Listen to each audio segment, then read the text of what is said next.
I know I talk a lot about the false notion of white supremacy in my podcast, and I'm not going to stop talking about it because it is the root cause.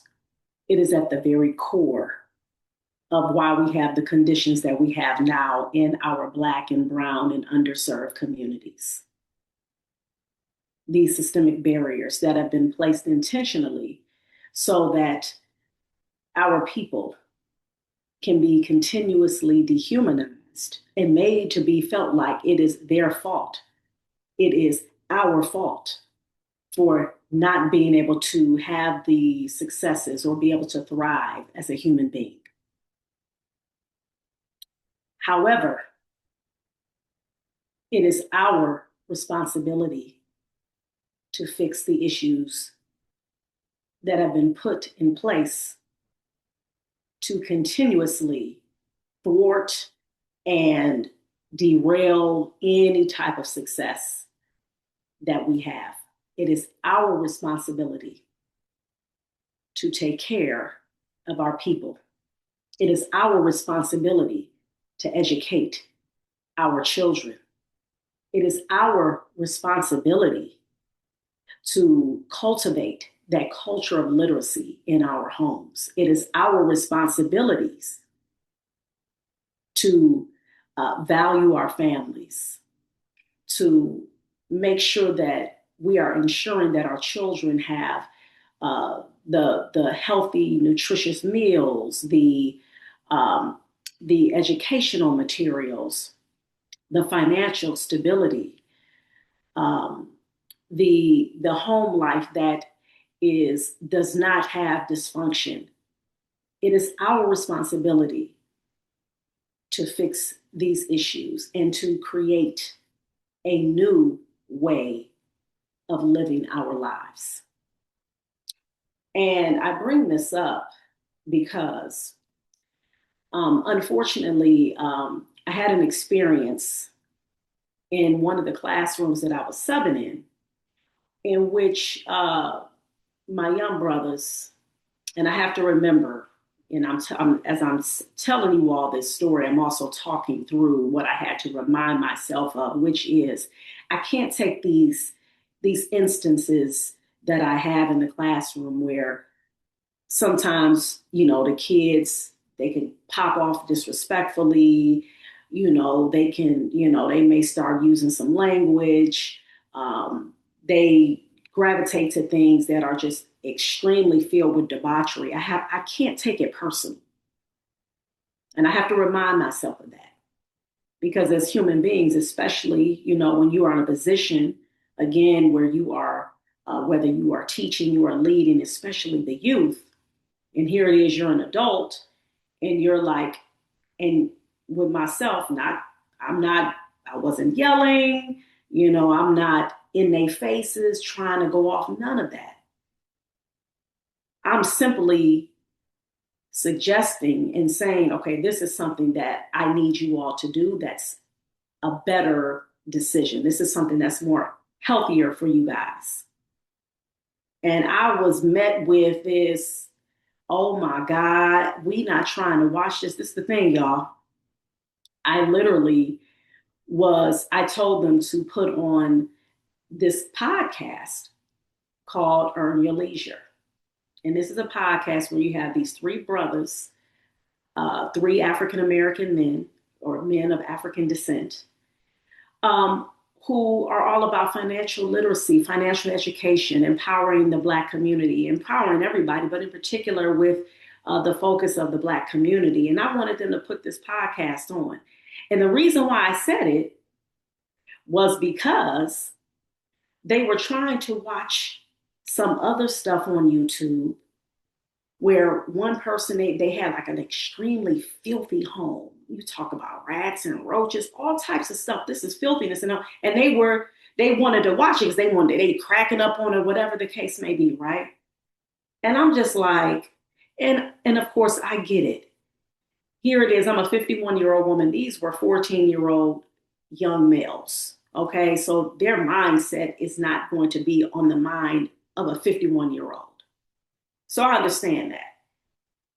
But even still in that moment, I I was just like taken aback because I'm like, wow, man, I remember being their age, and I remember, you have the adults saying, yeah, we want you to watch this, we want you to, and you feeling some kind of way, but you would dare not say things like, turn that shit off.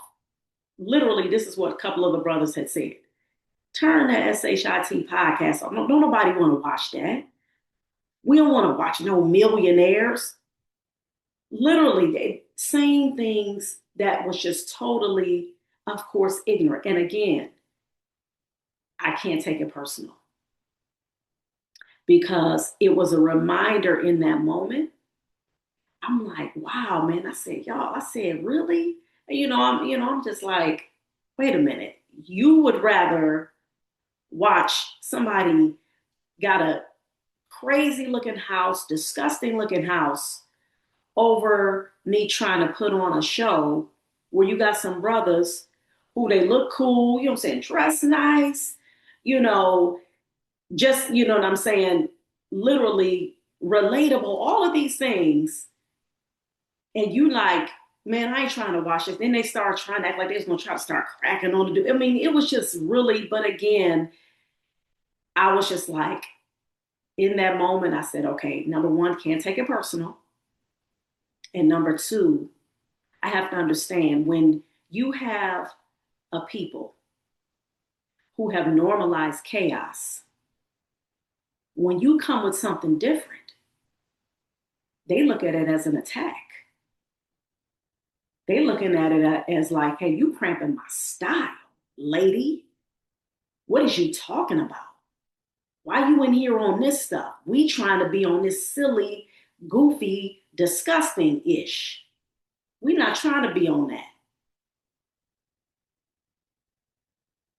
And when you have that mentality, it definitely ignited in me a more of a spark, again reignited the spark in me of, I got to make sure that I keep showing up and I keep doing what I need to do, because there was one brother out the bunch who actually removed himself from the group, and he came to sit next to me, and he said, that's why I was taught, to remove myself when, there's, ignorance or whatever. He said something along those lines. Then he started talking about how, his mother, how she, would want him to read certain books, and, and at first, he talked about how he pushed back against it and everything. And then finally he read the book, and then she wanted him to write an essay on the book. This is what this young brother's telling me. All the while the other brothers, they still trying to be foolish. He quietly removed himself from the group. And then he starts to talk to me about how his mom and dad and how they raised him. And that right there, that again, that reignited that spark in me to say, all right, you keep going, Sasha. You keep doing what you're doing. Don't give up. You're going to get tired. You're going to get frustrated. You're going to get mad. But you got to keep pushing. You got to keep going. You got to keep moving forward. Because we are dealing with our people who have been totally, not us, we have been totally put in a mindset of dysfunction where we normalize the dysfunction. And as we see, those of you who are in my age group, we know that we see the progression, how times have gotten worse on a lot of levels. We see things where we're like, okay, we've seen some growth, but we also seen and we are witnessing some regression. And we've seen just a lot of this normalization of chaos and filth and just disgusting behavior. But we have to keep going. It reminds me of what Harriet Tubman, our beloved ancestor, said. She said, if you hear the dogs, you keep going. And the quote is actually longer than that. But what she's saying in her quote, it doesn't matter. You hear, I think she said, you hear the dogs, you keep going. You hear the guns, you keep going. She said, you keep going because the goal is freedom. The goal has to always be freedom. It has to be on our minds, liberation. Liberation from what? Liberation from that sick demonic system that has created barriers so that we can be in the position that we're in today. Anything that's positive, anything that signals growth or thriving. As Black folks, we are always at the bottom in every aspect of our lives. And again, like I said, I always start with the foundation because the foundation of this false notion of white supremacy, that demonic system, that system that comes from lack, that comes from greed and hoarding and debauchery and having no kind of moral compass. This is what those oppressors have done to our ancestors. And so, yes, we are descendants of our kidnapped Africans, ancestors who had to develop the survival tactics, the survival mentality so that we can actually continue to live. Our ancestors were figuring it out, making a way out of no way. And yes, there were some great things that came from our people. And those are the things we hold on to. Those things we got to latch on to. But the sick-ish, that stuff got to be put in the incinerator. And we got to do it unapologetically. And we cannot do it alone. We have to be in community. We have to be together doing it. That's why I created Real Reading Talk. That's why I started this podcast in 2017 with that mindset of, I'm like, man, we got to talk about these real issues. We got to have a place where we can convene, where we can commune, and we can talk about these issues of why we have these high levels of illiteracy in our communities. But we're not just here to just talk about the problems. We're here to create solutions. And that's my intention, inshallah, God willing. That's my intention in every episode. And that's why I put some notes in my phone, because what we have to do, one of the things what we have to do is we have to change the mindset. And I talk about this a lot. Anybody who understands about growth, about anything, it starts with the mind. We have to believe that we can have a better way of life. We have to believe it. And the belief is not just in the mind, it's in the heart. That mind and that heart is very connected, very connected. We have to have the mindset of, hey, look, I want better. I want better for myself. I want better for my children. I want better for my family. I want better for my community, for society, the world. And when we have that mentality, when we make sure that we are putting that deep in our minds, nothing can stop us. Not a damn thing can stop us. As long as we understand in our minds, because we know, and especially as Black folks, we spiritual people. I have not met one Black person who says they don't believe in God. We come from different faiths. As you know, I'm Muslim. Those of you listening to me, Muslim, Christian, some may be Hebrew Israelites, some may be Jewish, Catholic, whatever. One thing we know about Black folks, we gonna believe in God, okay? And we know, as we say, what? With God, what? All things are possible. Okay? So that's the first step, okay? Having that mindset.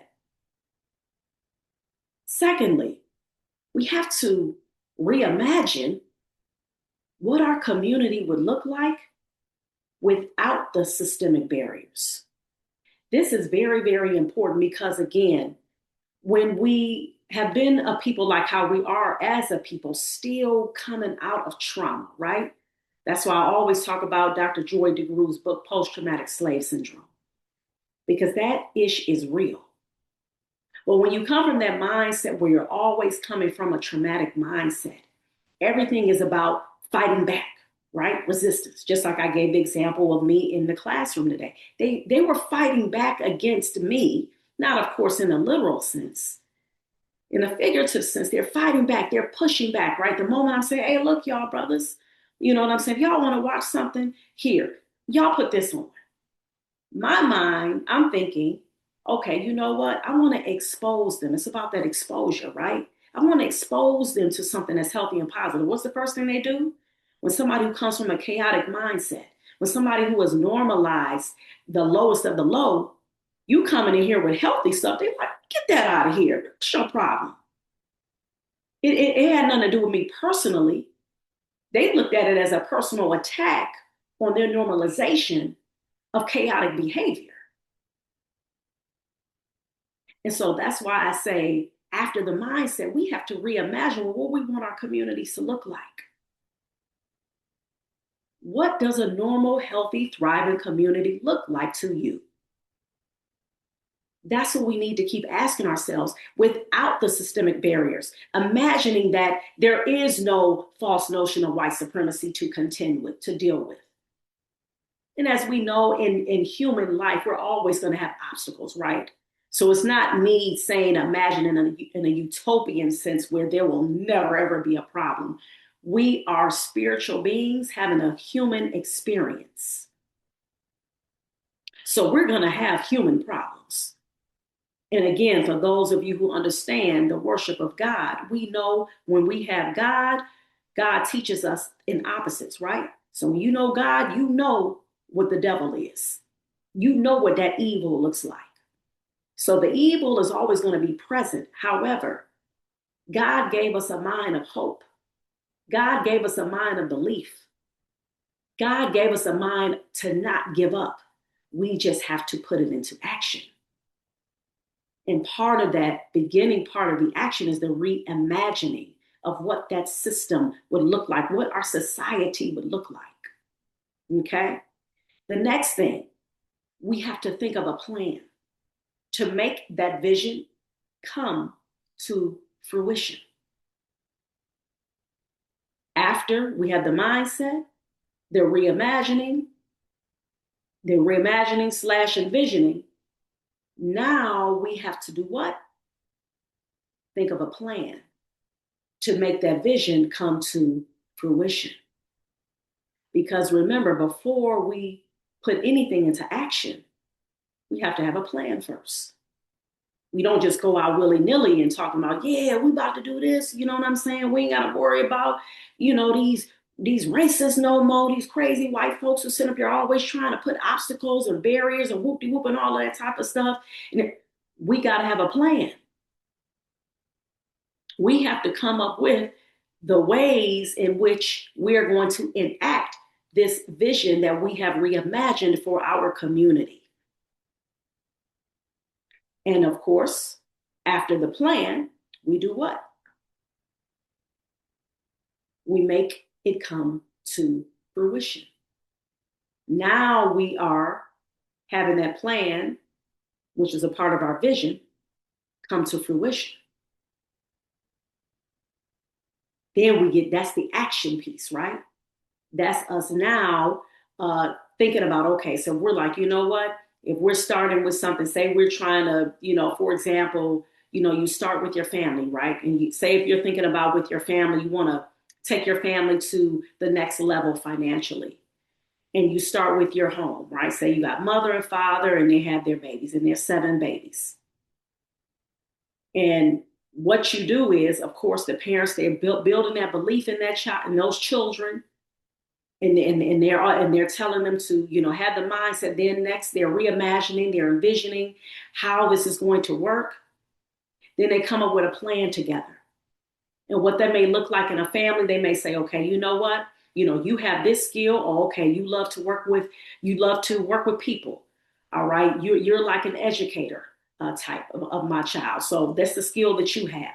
All right, so maybe you go into education. Oh, okay, you're into healing, right? So maybe you want to be a doctor or a nurse. Okay, you're not afraid of all of the guts and all of the stuff that go into taking care of somebody. So that we're gonna lead you into that direction. Or you have your one child. They're great with studying behaviors of the people, so they may go into therapy work, right? And then you have your other child, that they want to go into dentistry, right? Because they're like, hey, look, we need to start taking better care of our oral health, our teeth. So they go into dentistry, or they may want to become an orthodontist or endodontist. But again, there's a plan, right? Because what you're doing is you are paying attention and noticing the skills of everybody in that household, your children, of course, yourselves as the adults, and everybody is saying, hey, look, these are skills that we need. This is what our community needs. So what we're going to do is everybody going to go into those fields. And this is how we are going to use these skills to empower our people, help our people. And also we're going to be able to get paid for our skills. And that's how we should be thinking on that level, literally on that ground level. This is what people do when they are building, if they're building their companies, they're trying to, whatever it is that they're trying to build. You start pointing, okay, you good at this? Okay, say you want to build a house. Okay, oh, you got the carpentry piece. Oh, you're good at plumbing. Oh, you the HVAC person. You the electric person. Okay, you're the painter. This is what people do. And this is what we have to cultivate in our homes, within our families. And after you do all that, you have to connect with other people who have the same vision as you. Because as we understand, anytime you are trying to grow, anytime you're trying to be better, always remember you can't do it alone, baby. You can't be by yourself. And it doesn't matter if it's a small group of you. You have to connect with others who have the same vision as you.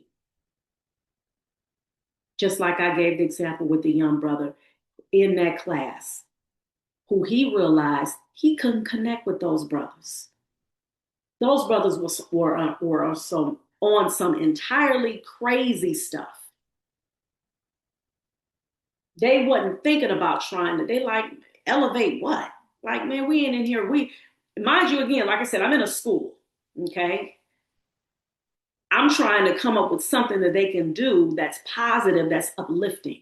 I'm thinking outside the box. And in fact, I actually had them, they had got into teams, team A and team B, and I had gave them some riddles. Because that's one of the things that I like to do in the classroom as well. I like to do different stuff when I come in there. If they got some work they got to do, the teacher left, fine. But I also like to do different things to engage their minds, right? To get them thinking, and also have fun.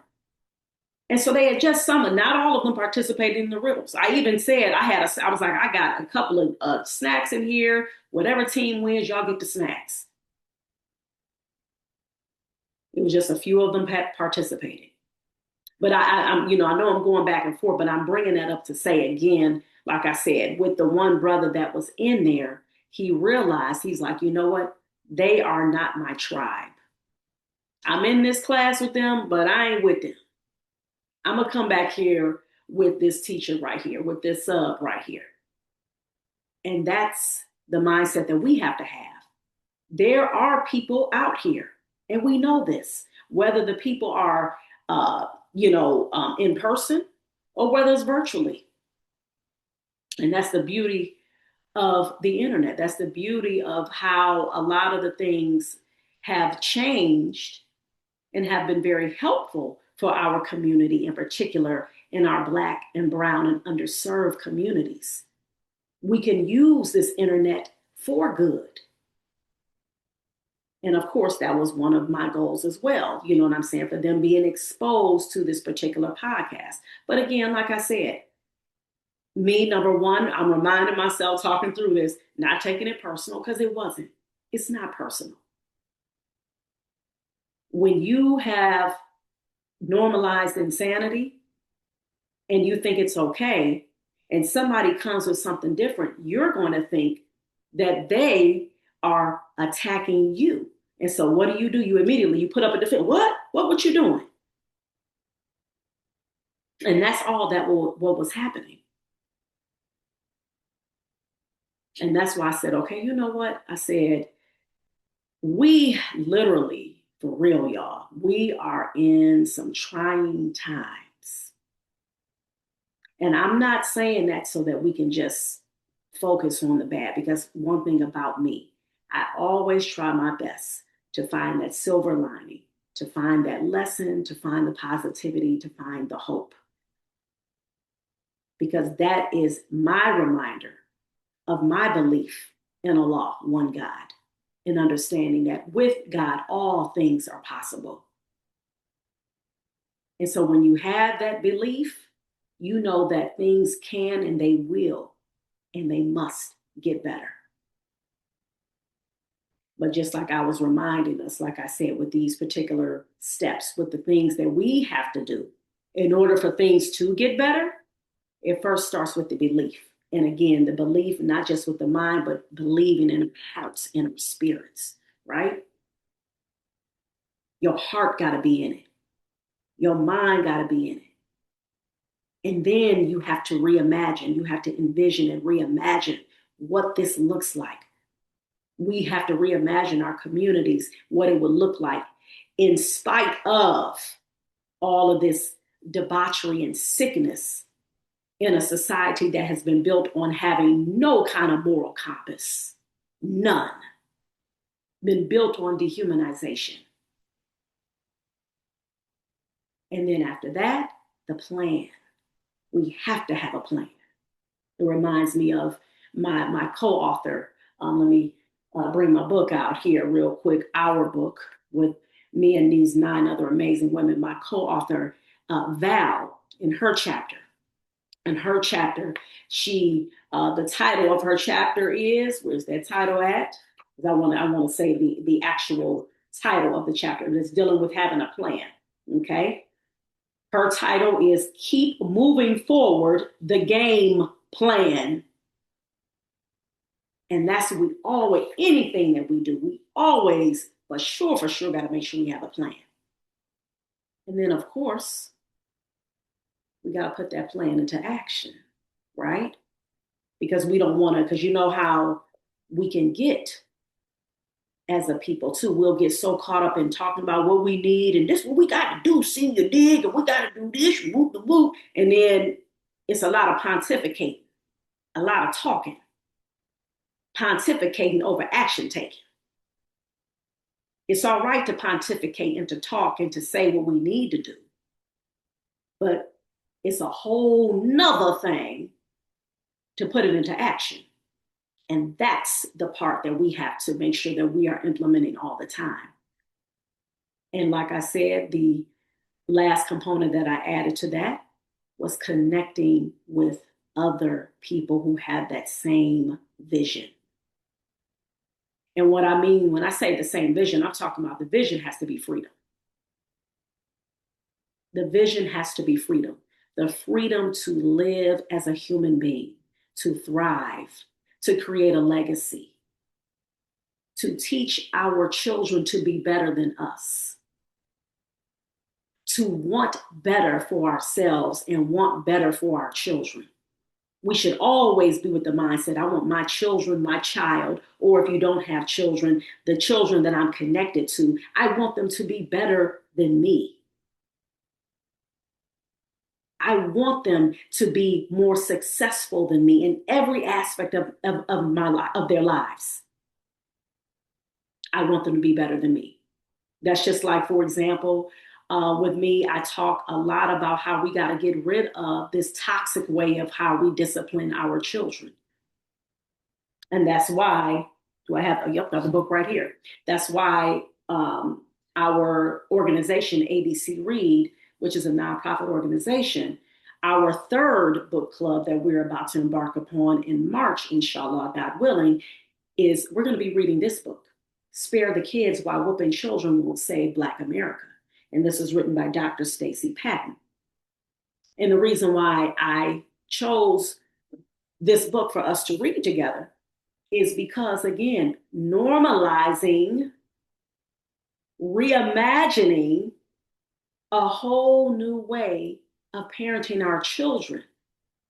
But what we'll find out in this book, it's really not a whole new way, for real, because our African ancestors, they weren't into getting extension cords and anything in sight to beat their child upside the head, punch on them, kick them, yoke them up, beat them upside the head, get a broomstick, whatever you think that's going to hurt them, especially the older they get, the taller they get, the bigger they get, then the more of the thicker thing that you get to try to bust them upside the head, because you're going to make it clear that you in control. You running things. You ain't going to sit up there and run me. I pay these bills. All the whole 9 yards. That's sick, demonic stuff. That's oppressor talk.